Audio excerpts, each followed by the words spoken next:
The room was already on edge. Papers shuffled, whispers darted between seats, and cameras zoomed in on faces caught between tension and disbelief. Then, as if cutting through the air itself, Representative Ilhan Omar leaned into her microphone. The chatter faded. The silence was almost electric. "Let me be clear," she began, her voice steady but sharp enough to slice through the noise. "You don't get to talk down to a woman who's done more for justice than most have done in their entire careers." Every head turned. The words hit like a sudden crack of thunder. A few eyebrows shot up, others stiffened in quiet shock. Somewhere in the back row, someone muttered. But the sound was drowned by the weight of what Omar had just unleashed. Cameras blinked red. The clip was already being clipped, shared, and tweeted in real time. Within seconds, screens across the country lit up with one headline: Ilhan Omar defends Jasmine Crockett, stuns committee room. Across the table, the target of Omar's defense sat still. Congresswoman Jasmine Crockett, calm but fierce, her gaze fixed on the man who had sparked it all. The same man now avoiding her eyes. His confidence had drained just enough for the cameras to notice. Ilhan's tone never rose. That was the power. Each word landed precisely, deliberately, a verbal rhythm that carried the authority of someone who had lived every syllable. It wasn't anger, it was conviction polished into elegance.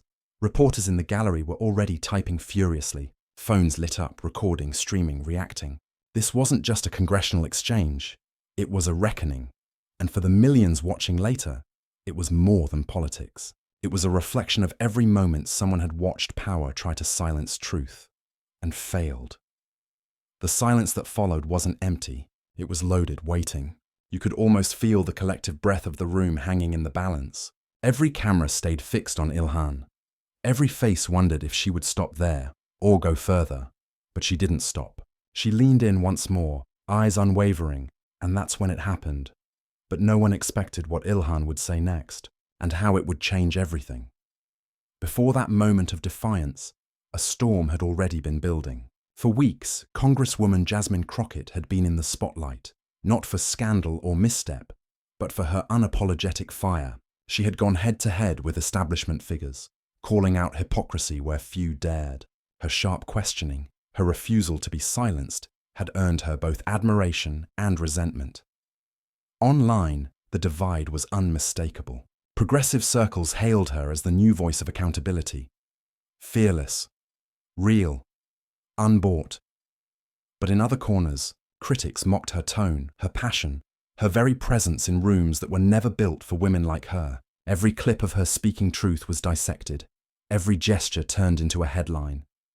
And through it all, Ilhan Omar watched, quietly, patiently. The familiar pattern was one she knew too well. The rise of a woman of color in American politics always came with an unspoken tax. Every show of strength was called aggression, every defense labeled disrespect. The same hands that applauded men for passion were quick to scold women for attitude. Inside the halls of Congress, that energy lingered, subtle but unmistakable. The micro-pauses before someone addressed her, the forced politeness after she made her point, the quiet condescension that wrapped itself in smiles. Crockett handled it with poise, but every moment added pressure to the air around her, until, on that day, someone crossed the invisible line. A comment, too personal, too dismissive, had slipped through, a mocking tone, a smirk that said more than words ever could. The room shifted, sensing it, but no one spoke. No one, until Ilhan Omar reached for her microphone. This wasn't just about one exchange or one insult. It was about what it meant. Two women who had carried their communities on their backs, one defending the other, not out of politics, but principle. Representation, respect, and sisterhood were no longer background ideals. They were the pulse of the moment. Because when Jasmine Crockett was dismissed, it wasn't just her being belittled. It was every woman told to calm down, every immigrant told to be grateful, every truth teller told to wait their turn. Ilhan Omar recognized that because she had lived it. The silence before her words wasn't just dramatic timing. It was history holding its breath.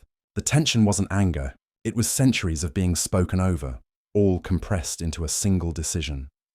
To finally speak back. Across the chamber, eyes darted between the two women, one steady, one preparing to strike. both united by something larger than politics. The men in the room could sense it too. This wasn't going to be another forgettable hearing clip. It was about to become a statement. Ilhan's calm was deceptive. It wasn't the stillness of hesitation.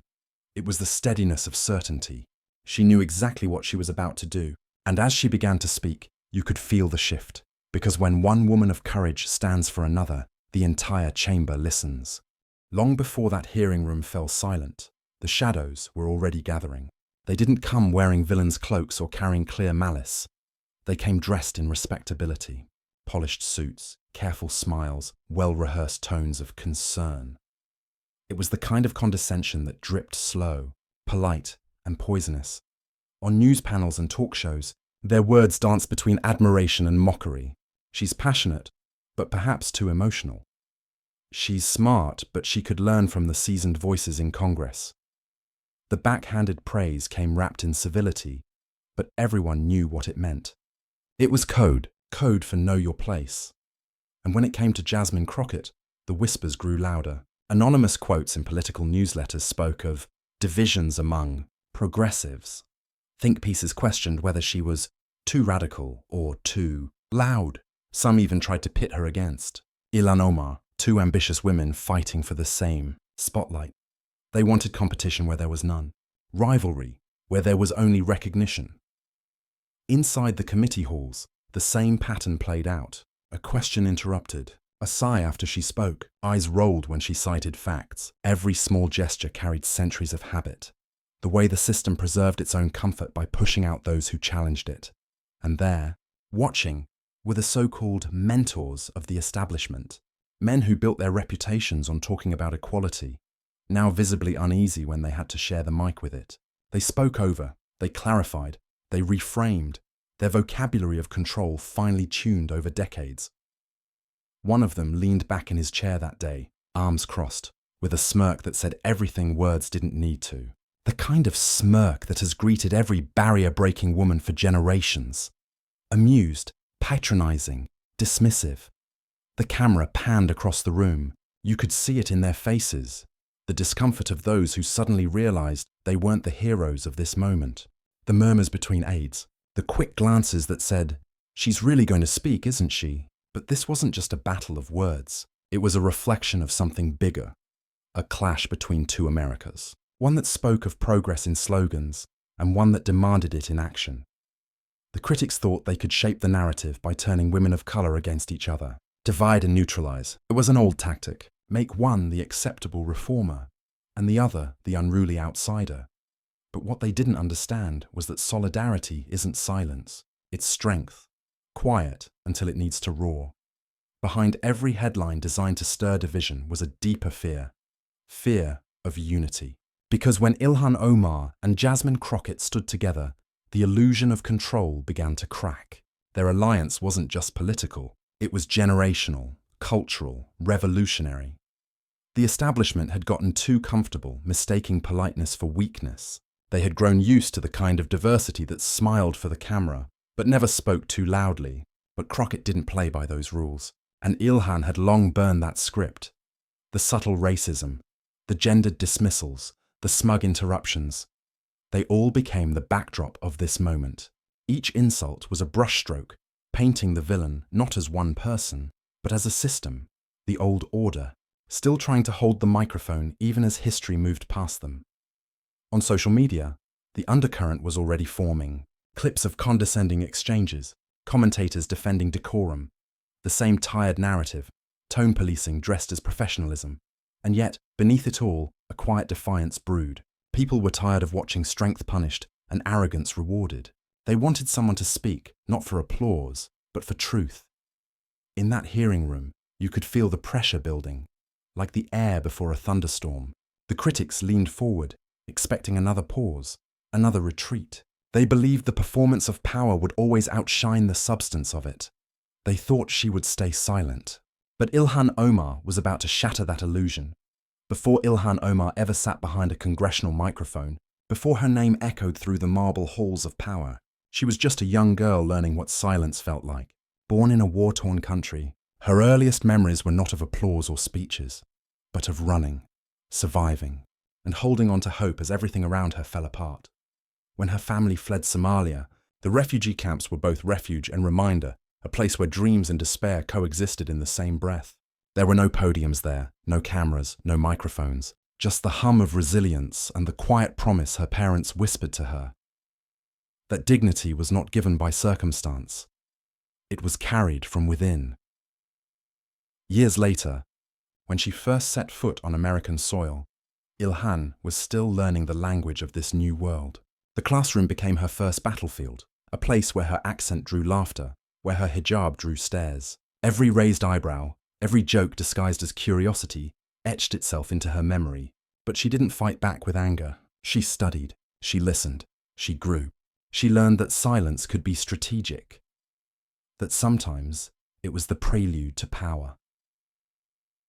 By the time she stepped into politics, Ilhan had already mastered the art of composure. Every hearing, every interview, every moment she was told she didn't belong, she absorbed it, transformed it. The same quiet girl who once struggled to be heard had become a voice for the unheard. Her story wasn't built on ambition. It was built on necessity. She had seen injustice, not from a distance, but up close. She had known hunger, exile, and exclusion. So when she spoke about equality, it wasn't theory, it was testimony. And that empathy, that deep, unwavering understanding, was what connected her to Jasmine Crockett. When she saw Jasmine's composure being tested, when she watched the same pattern of dismissal play out once again, she felt the echo of her own journey, flashback. Ilhan. Years earlier, in her first committee hearing, a senior lawmaker interrupts her mid-sentence, voice dripping with condescension. "That's not how things work here," he says, smirking. The young congresswoman smiles politely, lets him finish, then calmly dismantles his point, fact by fact, without ever raising her voice. The clip went viral for her grace, not her anger. But what most people didn't see was what it cost to stay that calm. That day, she learned something profound.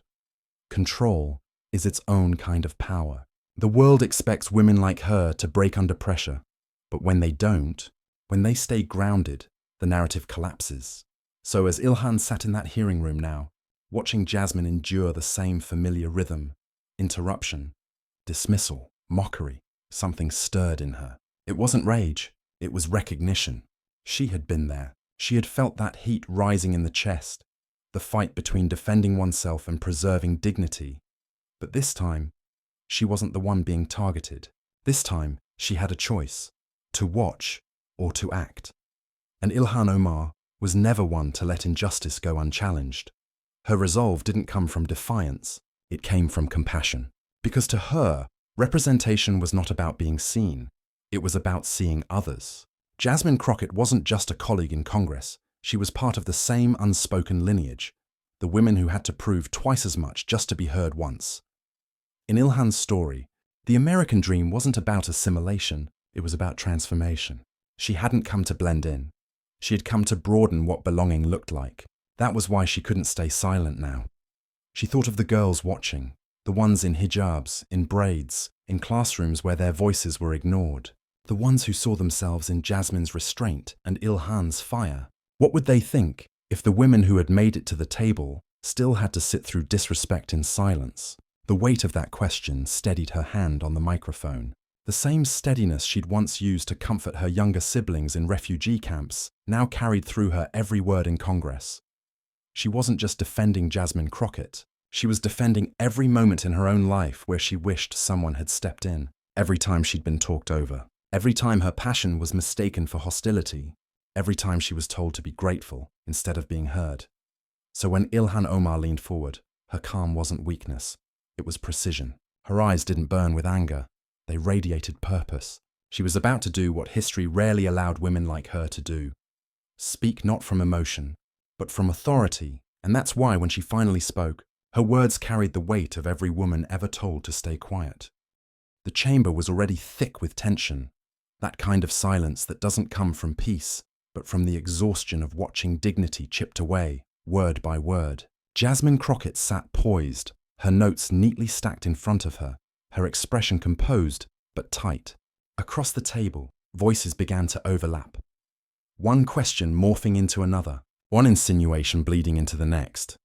"Representative Crockett," a male voice cut in sharply, tone laced with mock courtesy. "Perhaps you're..." misunderstanding the process, a smirk followed. Another lawmaker leaned back in his chair, exchanging a knowing look with his colleague. Laughter, low, dismissive, rippled faintly through the room. Jasmine took a measured breath. "With respect, sir, I understand the process perfectly." Her voice was steady, but her eyes betrayed the fatigue of being constantly doubted. Still, they pressed on. A different voice, this time from across the aisle. "Maybe we should stick to the facts instead of emotions." The word emotions was dragged out just enough to sting. That's when it happened. The moment that would replay endlessly across screens, headlines and comment threads. Ilhan Omar's eyes lifted from her papers. Until now, she had watched quietly, tracking every exchange, every interruption. Her usual calm expression, the serene poise that made her unreadable, began to shift. Her shoulders squared slightly, her gaze locked on the man speaking, then flicked to Jasmine. The energy around her changed, though she hadn't said a word. Jasmine continued, trying to power through the interruptions. "If we're going to discuss accountability, then..." Another cut-in, another chuckle, the sound of pens tapping, chairs creaking, 1,000 micro-gestures of disrespect that said, without words, "You don't belong here." Ilhan's fingers brushed the base of her microphone. She hesitated, just for a breath. The last time she'd spoken out like this, the backlash had been brutal. She'd been misquoted, villainized, dissected by pundits who never once tried to understand her. She knew exactly what stepping in would cost her, but this moment wasn't about her. Her eyes softened. As she looked at Jasmine again, a silent recognition, passing between two women who knew the unspoken weight of every room they entered. Then Ilhan's expression hardened. Click. The sound of her microphone activating cut through the noise like a gavel. Every head turned. The interruptions stopped mid-sentence. A strange stillness swept through the chamber, the kind that only comes when everyone realizes something significant is about to happen. Ilhan leaned slightly forward, her voice still silent, but her presence now unmistakable. Even those who had been mocking moments earlier fell quiet, instinctively straightening in their seats. Cameras adjusted. Staffers froze. Across the table, one of the men gave a faint, uncertain laugh, the kind that tries to mask discomfort. "Oh, Congresswoman Omar has something to add?" he said, voice dripping with feigned amusement. But Ilhan didn't look at him. She looked at Jasmine, really looked. And what passed between them wasn't political. It was personal. A calm before the storm. The seconds stretched.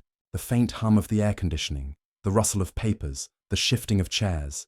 Every sound became amplified. Ilhan's hands rested still on the desk. Her breathing was even. The calmness wasn't passivity. It was precision. The silence before a scalpel meets its mark. Behind her eyes, the decision was already made. She wasn't going to let the narrative unfold the same way it always did. With mockery winning over merit, volume over reason. Not this time. The same men who had been smirking seconds ago now avoided her gaze. Something about her composure unsettled them. It wasn't anger. It was something colder, something truer. The realization that they were no longer in control of the room. For Jasmine, the weight she had been carrying seemed to ease just slightly. She didn't speak, didn't move. But she knew. Ilhan was stepping in. And then, in a single breath, she flipped the entire conversation. The microphone was live. The room waited. Ilhan Omar didn't rush. She didn't lean forward in aggression or raise her voice to compete. She simply began. Her tone calm, deliberate, and devastatingly precise. "Mr. Chairman," she said evenly, "I think it's important we remember why we're here. Not to score points, not to perform outrage, but to uphold the dignity of this chamber and the people we represent." Her words hung in the air, cutting through the tension with surgical clarity. Across the table, one of the lawmakers shifted uncomfortably, pretending to shuffle papers. Another leaned back, crossing his arms, trying to mask unease with indifference.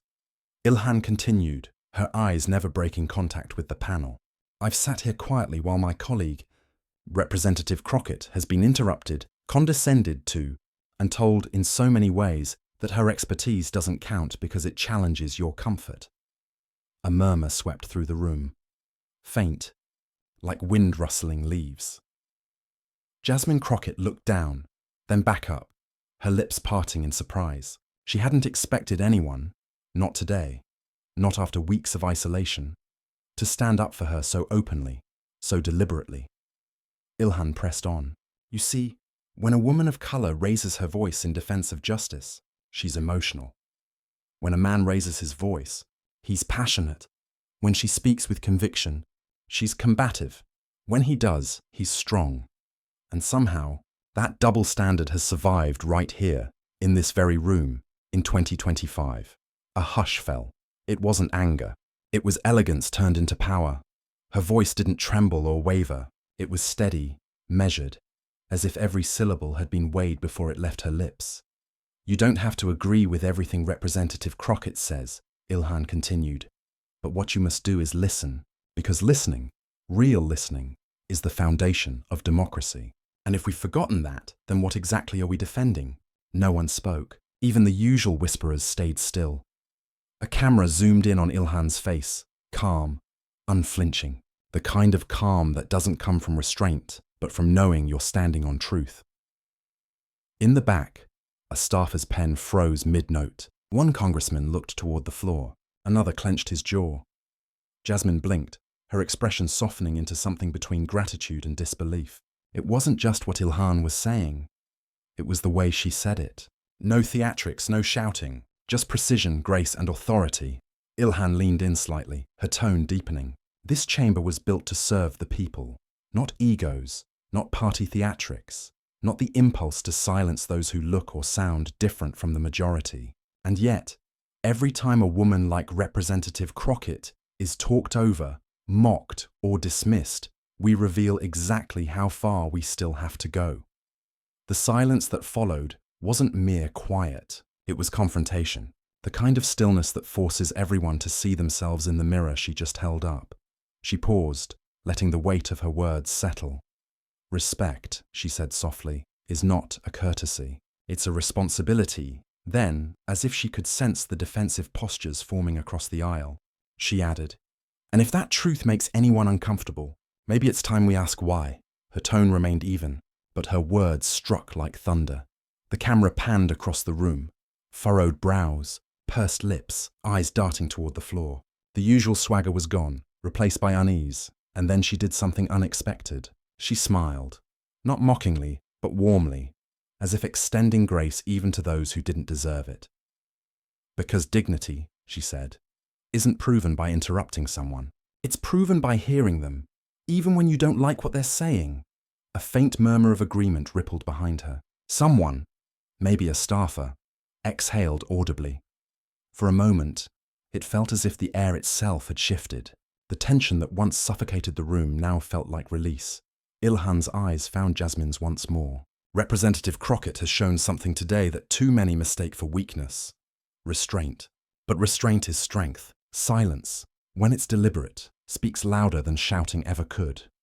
Jasmine's throat tightened. She swallowed hard, her gaze steady but glistening. Ilhan continued. We are not here to perform civility for the cameras while eroding respect behind closed doors. We are here to model what justice looks like. And justice begins with equality of voice.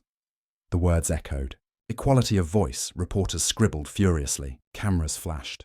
The clip was already writing its own headline, and Ilhan wasn't finished. I will not sit silently, she said, while the same patterns that once kept me quiet are used to diminish someone else. Not today. The power in her voice wasn't in volume, it was in certainty. She looked around the chamber, scanning faces that once carried smug confidence.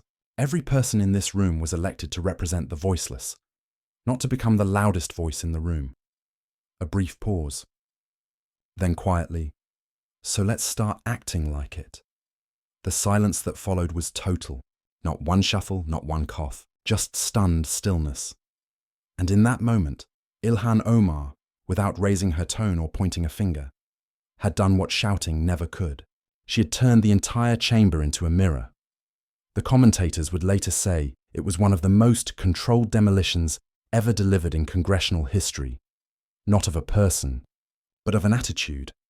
Jasmine exhaled slowly, the faintest smile crossing her face. It wasn't just relief, it was recognition. Someone had seen her, defended her, understood her. A voiceover, quiet but steady, filled the moment.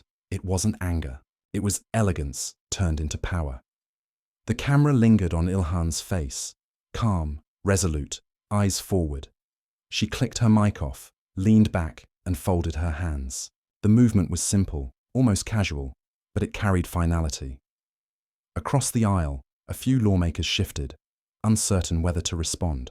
But how do you respond to truth delivered with that kind of grace? One of them tried to speak. "Well, with all due respect, Congresswoman." But even he stopped mid-sentence. The tone of the room had changed. Ilhan didn't need to say another word. The silence was the mic drop, and Jasmine Crockett, sitting beside her, realized that sometimes the loudest defense isn't shouted. It's spoken with composure, precision, and courage. For a few seconds more, no one moved. Then, almost imperceptibly, a few staffers nodded. Someone whispered, "That was powerful." It was more than a defense. It was a declaration, a redefining of respect in real time. And as the sound of the gavel echoed faintly through the chamber, one truth remained unshakable. When Ilhan Omar spoke, the room learned the difference between volume and value. But the real shock came not from her words, but what followed after. The moment Ilhan's mic clicked off, the clip was already halfway across the internet. Within minutes, phones buzzed, notifications exploded, and timelines flooded with one name, Ilhan Omar. The video of her calm, razor-sharp defense of Jasmine Crockett hit every major platform like a digital lightning strike.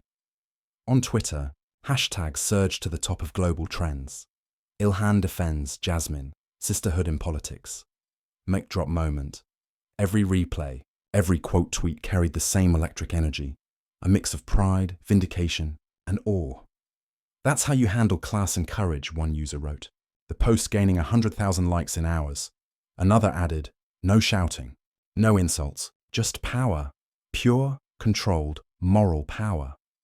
Progressive pages reposted the moment in slow motion, pairing Ilhan's poised delivery with cinematic music. TikToks turned her mic click into a sound trend. Comment sections flooded with people saying they'd watched the clip 10 times already. But not everyone was cheering. Cable networks split instantly. On one side, progressive anchors smiled with restrained admiration. "This wasn't just a defense," one commentator said. "It was a masterclass in leadership under pressure." On another channel, an older pundit frowned into the camera. "It's dangerous," he said, "when lawmakers turn hearings into viral theatre." But the public wasn't buying that spin. Clips of him speaking were instantly quote-tweeted with replies like, "No, sir, this wasn't theatre. It was truth finally being spoken with grace."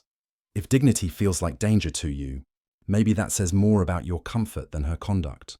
Within 24 hours, Ilhan's defense had crossed from politics into culture. Influencers stitched the clip. Activists wrote threads. College students quoted her in classrooms. One viral comment read, "This wasn't just for Jasmine Crockett. This was for every woman who's ever been told to calm down." Instagram pages turned the quote, "Respect isn't a courtesy, it's a responsibility," into graphic posts shared hundreds of thousands of times. Celebrities chimed in. A Grammy-winning artist tweeted, "Ilhan Omar just said what needed to be said." And she did it with the kind of composure that changes conversations. Even a few unlikely conservative voices admitted, quietly, you can disagree with her politics, but that level of composure, that's leadership. Cable shows the next morning ran split screens, Ilhan's face on one side, stunned reactions from lawmakers on the other. Headlines read, "Ilhan Omar redefines respect on Capitol Hill." The moment that silenced a room and spoke to millions. Meanwhile, Jasmine Crockett herself spoke softly to reporters outside the Capitol. "It meant more than I can say," she said, "to have someone stand with me. Not because we're friends, but because it was right." The clip replayed behind her as she spoke, her gratitude mixing with the memory of Ilhan's calm power. Online, people began posting side-by-side images. One of Ilhan at the mic, another of Jasmine looking toward her, and captions like, "This is what solidarity looks like. Women supporting women, not for politics, but for principle." By evening, talk shows were debating what it meant. Some called it a turning point in representation. Others said it was the day respect spoke louder than arrogance. And still, amid the chaos of commentary and analysis, something deeper was happening. Across living rooms and classrooms, daughters sat beside their mothers watching the clip. Young women in hijabs and braids whispered to one another, "Did you hear how she said that?" So calm, so sure. Teachers replayed the moment in civics lessons. Community groups discussed how it reflected a changing tone in leadership, one led by empathy instead of ego. Even men watching at home, many quietly, nodded at the screen. They didn't always agree with Ilhan's politics, but they recognized what they'd seen: strength without hostility, power without intimidation. For a fleeting moment, America's noise paused, just enough for dignity to take center stage. And somewhere in that pause, the realization spread. It wasn't just Ilhan defending Jasmine. It was a reminder that courage doesn't need to shout to be heard. The next day, major publications released think pieces. Ilhan Omar's graceful rebellion, the power of composure in an age of outrage, when sisterhood becomes a statement. But perhaps the most powerful post came from a young woman in Minneapolis. Just a simple selfie with the caption, "I wore my hijab to school today with my head high. Thank you, Ilhan." That single post was shared over 1 million times. Because beyond politics, beyond the talking points and the trending hashtags, something larger had awakened. A collective realization that power doesn't always look like domination. Sometimes it looks like stillness, clarity, and truth spoken without apology. And as millions continued to replay that moment, quote it, and share it, one truth began to echo louder than the rest. When the noise finally faded, what lingered wasn't outrage, it was reflection. The chamber, moments earlier alive with argument and tension, now felt hushed, almost reverent. Ilhan Omar sat back, her face calm, her eyes steady. She hadn't raised her voice, but somehow she'd raised the entire standard of what leadership could look like. Across the table, Jasmine Crockett exhaled slowly. There was no grand applause, no triumphant gestures, just a look. The kind that passes between people who've fought similar battles in different rooms, who understand what it costs to keep your composure when the world tests your dignity. It was quiet gratitude, deep and wordless. Reporters in the back typed less frantically now. Even the cameras seemed to zoom in differently. Not for spectacle, but for sincerity. Ilhan wasn't trying to win a debate anymore. She was trying to remind the room what humanity looks like when politics forgets it. Her closing words hung in the air like a soft echo. Respect isn't about agreeing. It's about listening. That line, simple, measured, almost tender, rippled outward. You could see faces shift. Lawmakers who had rolled their eyes earlier now avoided her gaze. Staffers exchanged glances, unsure how to break the stillness that followed. It wasn't embarrassment that filled the air. It was something rarer, humility. Because in that single exchange, Ilhan had shown that real strength isn't domination. It's restraint. It's the ability to hold your truth without needing to crush someone else's. Her defense of Jasmine wasn't about proving a point. It was about protecting the principle that every voice, every identity, every woman who fought her way into those halls deserved respect, not as charity, but as equality. Outside the chamber, as the footage replayed on every screen, people felt it, that shift. Not just in politics, but in possibility. For once, the story wasn't about who yelled the loudest or who won the exchange. It was about how grace could silence arrogance without saying much at all. Ilhan walked out the same way she entered. Calm, deliberate, unshaken. No celebration, no need for it. She'd said what needed to be said, and the rest spoke for itself. Jasmine followed a few steps behind, shoulders lifted, expression steady. For the first time that day, she smiled, not out of relief, but recognition. Later, when asked about the moment, Ilhan's response was simple. When we stop standing for each other, we start falling for everything. It wasn't a headline-grabbing quote, but it was the kind that stays, replayed quietly in hearts, long after the cameras move on. Because what she did that day wasn't about taking sides. It was about taking a stand. Not for power, for principle. Not for politics, for people. In a world obsessed with noise, Ilhan Omar had reminded everyone that silence, when used with purpose, could be the loudest statement of all. And in that silence, as the echoes of her words faded into the corridors of Congress, something began to shift. The tone, the posture, the unspoken understanding that maybe leadership wasn't about commanding the room, but elevating it. Jasmine Crockett later described it best. It wasn't about me. It was about showing what we deserve, every single one of us.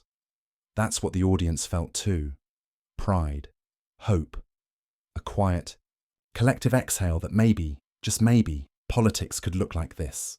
Strong without being cruel, confident without being dismissive, brave without needing to belittle. Because dignity, once seen, can't be unseen. And from that silence, a new kind of leadership began to shine. It began with tension, a heated room, a moment that could have turned ugly. But instead, it became something unforgettable. When Ilhan Omar leaned into that microphone, no one expected her to change the tone of the entire debate. Yet she did, not through anger, not through dominance, but through unwavering dignity. What started as an interruption turned into a revelation. The so-called chaos of politics was suddenly silenced by composure, by courage, by truth, spoken with calm precision. Jasmine Crockett wasn't just defended, she was affirmed. And Ilhan Omar reminded the nation that standing up for someone else doesn't make you weak, it makes you whole. Because in a world where arrogance tries to shout the loudest, grace always wins in the long run. That's the moral this moment carried. That leadership isn't about power plays or viral takedowns. It's about presence. It's about empathy. It's about knowing that silence in the face of disrespect isn't neutrality. It's surrender. Ilhan didn't surrender that day. She stood. And because she did, millions watching from home felt seen, heard, and validated.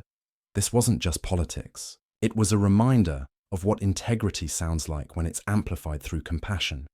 So the next time someone tries to silence your truth, remember this moment. Remember the calm, the courage, the clarity. Because real leaders don't compete to be loud. They choose to be clear. They lift others, not silence them. Share this if you believe real leaders lift others, not silence them.